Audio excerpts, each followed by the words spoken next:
Agora no seu rádio. JD1 no ar. As principais notícias do estado, do Brasil e do mundo. JD1 no ar. JD1 no ar. Apresentação Wesley Paiva. Apoio Senar MS, transformando vidas.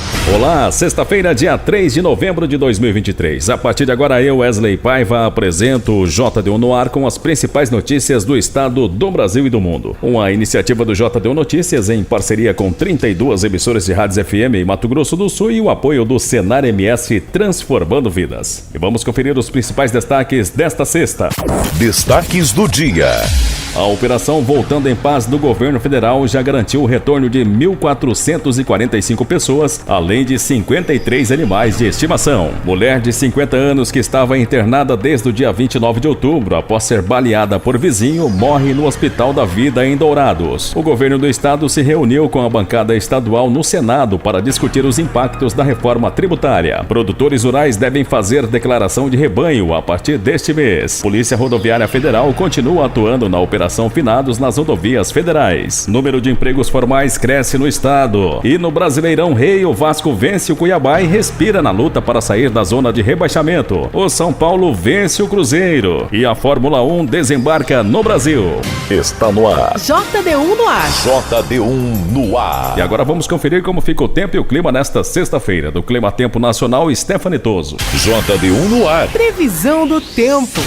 A semana ainda vai terminando com um alerta mais significativo sobre a região sul do país. Com a formação do ciclone extratropical e o sistema ao longo do dia dando origem a uma frente fria, nuvens carregadas ainda espalham temporais sobre a região sul do país. Só que vai ser um dia também de alerta para muitos ventos. Sobre o litoral do Rio Grande do Sul, rajadas que podem de forma pontual chegar até 100 km por hora. E mesma condição no litoral sul catarinense. Já na maior parte do Paraná, rajadas que ao longo do dia podem variar em torno de 40 até 70 km por hora em alguns municípios. A situação ainda é preocupante, o tempo fica nublado, encoberto sobre a região de Cascavel, Foz do Iguaçu, Chapecó e até mesmo áreas da fronteira oeste gaúcha, com condição para essa chuva persistente que até o final do dia tende a acumular volumes altos.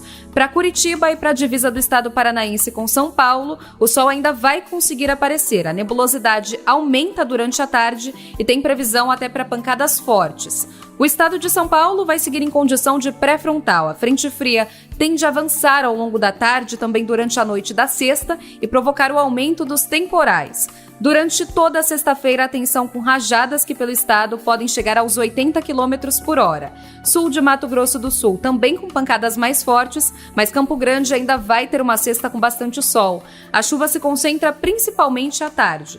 Agora na Grande Belo Horizonte, Cidade do Rio, em Brasília, Goiânia e Cuiabá, o sol aparece forte pela manhã, a nebulosidade aumenta e volta a chover no final do dia. Capitais como Salvador, Natal, Recife, Maceió e São Luís podem receber pancadas mais passageiras. Só que ainda não chove na região de Vitória, no litoral norte do Rio, em Fortaleza, no Ceará e também em Macapá, no estado do Amapá. As outras áreas do norte do país também podem receber pancadas com trovoadas. Mínima prevista de 25 graus em Cuiabá, máxima que ainda pode bater 40. No Rio de Janeiro esquenta bem, a semana vai terminando com máxima em torno de 35 graus, mas a temperatura em Porto Alegre, devido a todo o tempo encoberto, não vai passar dos 22 graus. JD1 no ar. Notícias. Produtores rurais devem fazer a declaração de rebanho neste mês de novembro. Os detalhes com o repórter Cleiton Salles. Os produtores rurais de Mato Grosso do Sul deverão realizar a atualização cadastral e a declaração de rebanho. O prazo se estenderá até o dia 30 de novembro. Os procedimentos valem para os proprietários que possuem rebanhos nas regiões do Pantanal e do Planalto. Segundo a Agência Estadual de Defesa Sanitária Animal e Vegetal, a IAGRO, o objetivo é fazer o estado avançar na obtenção do status de área livre de febre aftosa sem vacinação. A declaração é obrigatória para criadores de bovinos e também de outros animais. O diretor-presidente da IAGRO, Daniel Ingold, explicou que depois vai dar início a uma nova programação em janeiro de 2024. Será realizado um monitoramento monitoramento sorológico e o controle do trânsito quando se apresenta o pedido para o reconhecimento de área livre de aftosa sem vacinação junto ao mercado internacional. Ele ainda ressaltou que na última campanha houve 98% de atualização e a meta agora é chegar aos 100%. Mais informações podem ser obtidas pelo telefone 0800 647 6713. Além disso, o canal da Iagro no YouTube disponibiliza um tutorial sobre como realizar a atualização cadastral. JD1 no ar. JD1 no ar. Desde o dia 1º de novembro, a Polícia Rodoviária Federal está atuando na Operação Finados. As fiscalizações e o policiamento foram reforçados nas rodovias federais ao longo de todo o feriadão até o fim do domingo. O objetivo é reduzir acidentes, especialmente os que podem resultar em mortes, e também crimes ocorridos nas rodovias neste período que o fluxo de veículos aumenta. O coordenador de comunicação institucional da PRF, Matheus de Paula, ressalta que para evitar acidentes, o motorista deve estar atento a fatores pessoais como cansaço ao dirigir e externos como as condições climáticas e a do carro. A chuva muda completamente o modo de dirigir do motorista nas estradas, portanto, o motorista tem atenção ao clima e também às demais condições do veículo.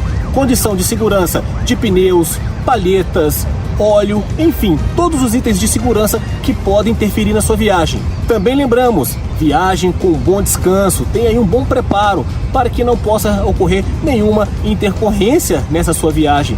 O cansaço, ele pode ter um efeito tão prejudicial quanto a questão da alcoolemia na direção. Falando em alcoolemia, a gente lembra sempre desse velho mote: se beber, não dirija. A PRF também lembra que em casos de emergência, o motorista deve ligar para o número 191 para pedir ajuda. JD1 no ar. JD1 no ar. O governador de Mato Grosso do Sul se reuniu com a bancada estadual no Senado para discutir os impactos da reforma tributária.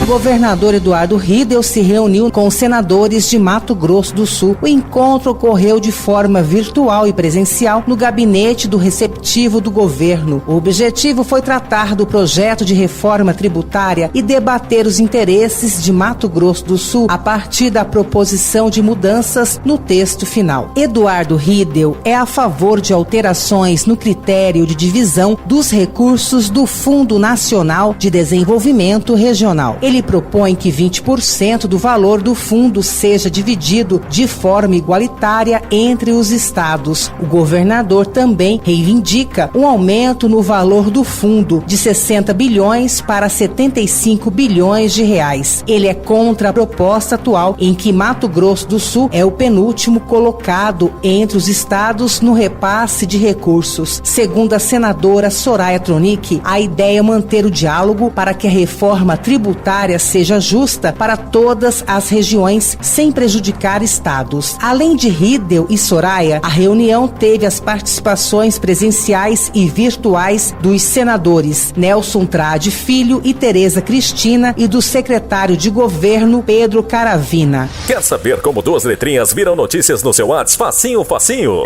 É só mandar um simples oi para o JD1 981 35 98 88. Nossa, até o nome é fácil de lembrar. Cadastre 981 35 98 88 no seu WhatsApp e escreva apenas Oi. As principais notícias de Mato Grosso do Sul, do Brasil e do mundo bem aí, na palma da sua mão. Deu oi, virou notícia. JD1Noticias.com JD1Noticias.com JD1Noticias.com. A notícia no seu celular. E agora da nossa central de jornalismo, a repórter Sara Chaves tem mais notícias que estão no portal JD1.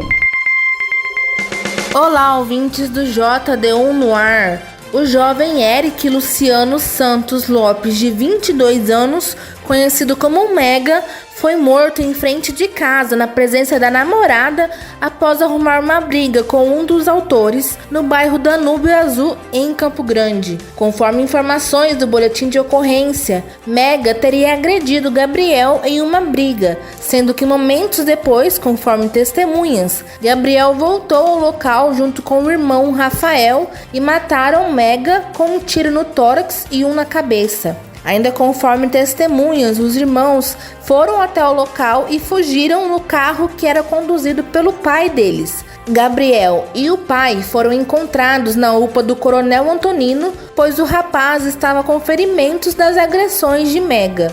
No local, ele e o pai foram presos. O outro irmão, Rafael, que atirou na cabeça de Mega, conforme relatos da namorada da vítima, ainda está foragido. A operação Voltando em Paz, realizada pelo governo federal, já garantiu o retorno seguro de 1.445 passageiros, além de 53 animais de estimação. O 8º voo foi feito por uma aeronave presidencial e pousou ontem no Brasil, com 32 passageiros resgatados da Cisjordânia. Além dos voos de repatriação, as 2 aeronaves da Presidência da República já levaram à região de conflitos alimentos, insumos médicos e purificadores de água. Na quinta-feira foram enviados 1,5 toneladas de alimentos destinados à população da faixa de Gaza, oferecidos pelo Movimento dos Trabalhadores Sem Terra. Carla Marques Ramires, de 50 anos, que estava internada no Hospital da Vida em Dourados após ser baleada pelo vizinho no dia 29 de outubro em Rio Brilhante, teve a morte cerebral confirmada. Conforme o Rio Brilhante em tempo real, a vítima não resistiu aos ferimentos. A família de Carla autorizou a doação de órgãos após receber a confirmação da morte. O acusado pelo disparo, identificado como Jonathan, está preso desde o dia 31 de outubro. Ele tentava fugir e acabou detido pela Polícia Rodoviária Federal na BR-163. Ainda não há informações sobre o que motivou o tiro. Sara Chaves para o JD1 no ar. Você está ouvindo? JD1 no ar. Apoio Senar MS, transformando vidas. E agora aqui no JD1 no ar tem o informativo diário do Senar MS. O Senar MS continua com ações para fortalecer o ESG nas propriedades rurais. Na área social do projeto, o programa Despertando proporciona a alfabetização e letramento para a população rural adulta. É a oportunidade de acesso a outras formas de capacitação, além de possibilitar uma evolução profissional que assegure conforto financeiro para a família e realização pessoal. Procure o Sindicato Rural da sua cidade e saiba mais. JD1 no ar. Apoio Senar MS, transformando vidas. Mais segurança para os usuários de apostas esportivas online. Uma portaria do Ministério da Fazenda definiu novas regras para esse mercado. Os detalhes com a repórter Cleide Lopes. O Brasil já ocupa a 3ª posição no mundo em relação ao número de apostas esportivas online, ficando atrás apenas dos Estados Unidos e da Inglaterra. Mas aqui, esse mercado ainda não é regulamentado. Por isso, uma portaria do Ministério da Fazenda definiu regras para a exploração comercial do negócio e também para a proteção do apostador, como explica o assessor especial da Secretaria Executiva do Ministério da Fazenda, José Francisco Mansur. Além da questão da arrecadação, que é muito importante para que o governo possa reinvestir nas prioridades, saúde, educação, saneamento básico, infraestrutura, a gente tem também, com a regulamentação, a capacidade de enfrentar uma série de problemas, uma série de externalidades negativas, manipulação de resultados no esporte, que é gravíssimo, lavagem de dinheiro, o vício em jogo. Pela portaria, as empresas terão que criar um call center aqui no Brasil para atendimento a apostadores. É proibida a concessão de licença para empresas em que os sócios dirigentes ou membros do quadro societário sejam atletas profissionais, integrantes de comissão técnica, árbitros ou dirigentes de equipes esportivas brasileiras. Os operadores de apostas só poderão usar os dados pessoais do usuário com permissão expressa. As empresas terão a obrigação de avisar ao COAF, o Conselho de Controle de Atividades Financeiras, em casos suspeitos de lavagem de dinheiro e outros delitos. Os operadores também terão que adotar critérios para prevenir o vício em jogo e o endividamento do apostador. As empresas que desejam atuar no mercado de apostas online poderão expressar o interesse no prazo de até 30 dias a partir da data da portaria. Reportagem Cleide Lopes. E para regulamentar todo o setor, o governo já editou uma medida provisória e enviou um projeto de lei ao Congresso Nacional que está em análise no Senado. JD1 no ar. Esporte. E agora Dinho Almeida tem as informações do futebol e da Fórmula 1.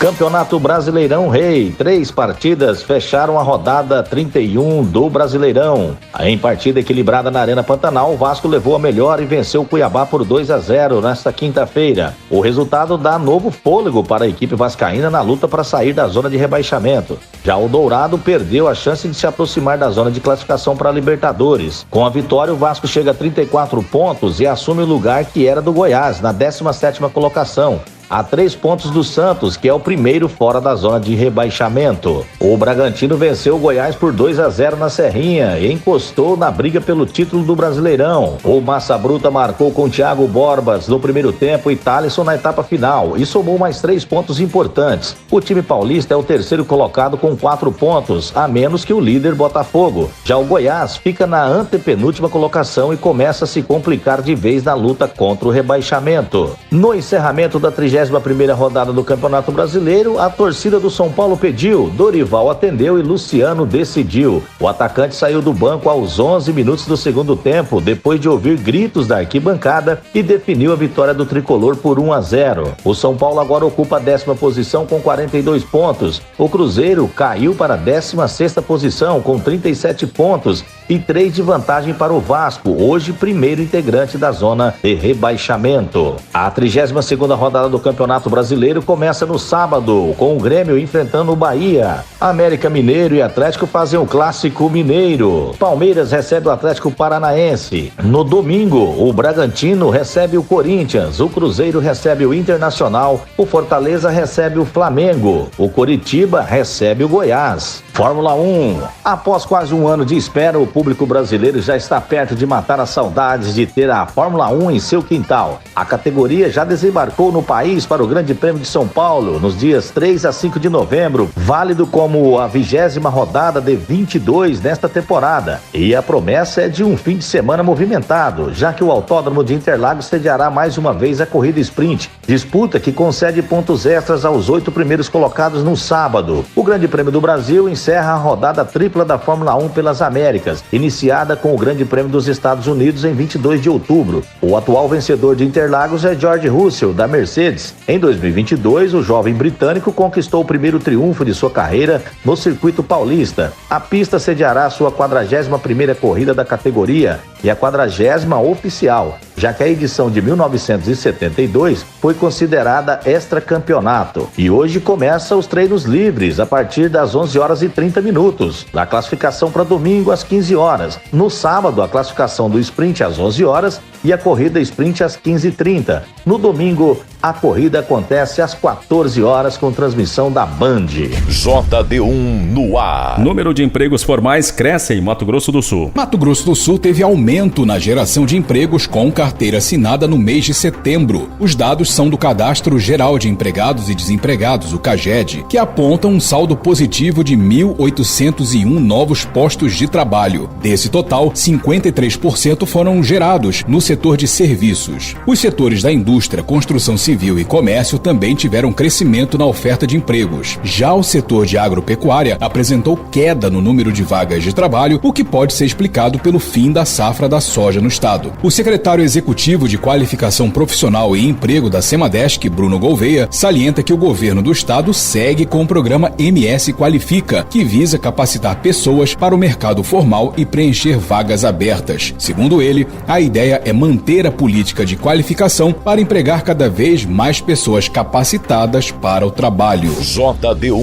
no ar, direto de Brasília. O plenário da Câmara aprovou o projeto que torna obrigatória a oferta do profissional de apoio escolar escolar a estudantes com deficiência, tanto em escolas públicas quanto privadas. A reportagem é de Marcelo Lacher. A Lei Brasileira de Inclusão de Pessoas com Deficiência, aprovada em 2015, já garante a presença desses profissionais nas salas de aula, inclusive com a proibição de cobrança extra nas mensalidades, anuidades ou matrículas. A proposta apresentada pelos deputados Amália Barros, do PL do Mato Grosso, e Jadiel Alencar, do PV do Piauí, detalha as atribuições desses profissionais e que tipo de formação eles devem ter para exercer essas funções. O texto aprovado recebeu o parecer favorável do relator, deputado Gustavo Gayer, do PL de Goiás. Ele estabeleceu que o profissional de apoio deve ter curso ou treinamento específicos. Esse profissional terá ainda que ajudar os estudantes em tarefas de alimentação, higiene e locomoção do estudante com deficiência.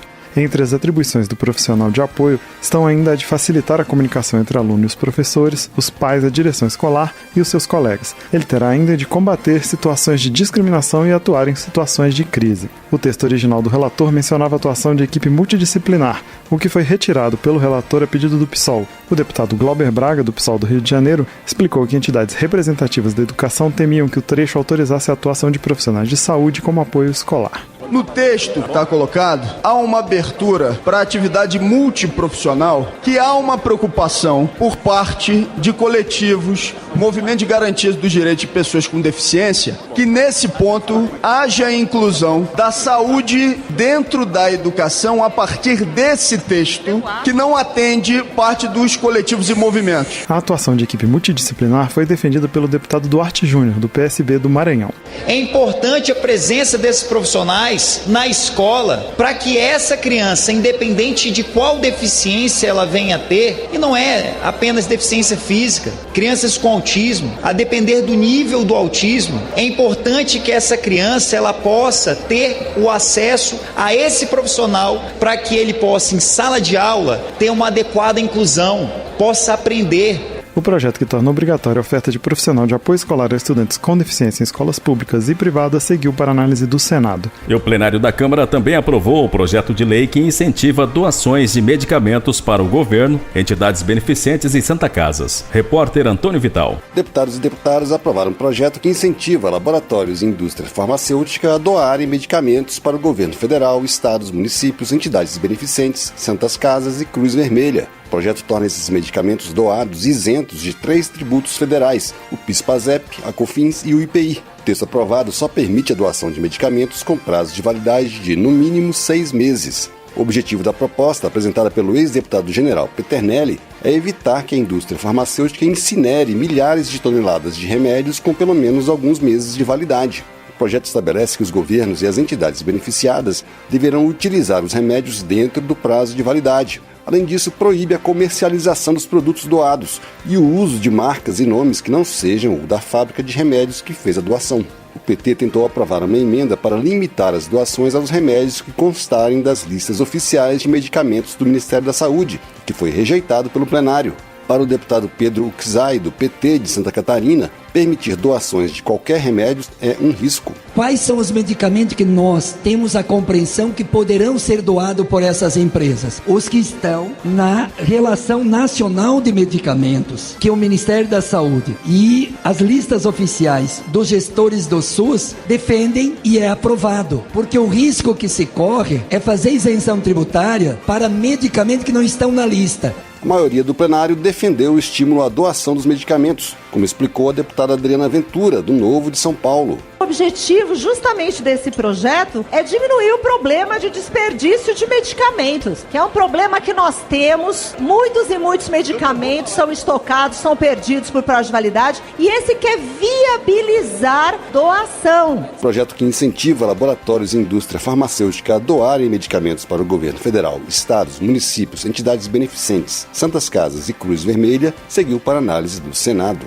De Brasília, Antônio Vital. Com a apresentação minha, Wesley Paiva, terminamos aqui o JDO no Ar de hoje, sexta-feira, dia 3 de novembro de 2023. O JDO no Ar é uma iniciativa do JDO Notícias, em parceria com 32 emissoras de rádios FM em Mato Grosso do Sul e tem o apoio do Senar MS Transformando Vidas. Para você ouvir novamente a edição de hoje ou edições anteriores em podcast, ou ainda acompanhar outras notícias do estado, do Brasil e do mundo, acesse o nosso portal www.jdonoticias.com. Uma ótima sexta sexta e um excelente final de semana com um feriadão prolongado a todos. Até segunda. Você ouviu as principais notícias do estado, do Brasil e do mundo. JD1 no ar. Apoio Senar MS, transformando vidas. Duvidas.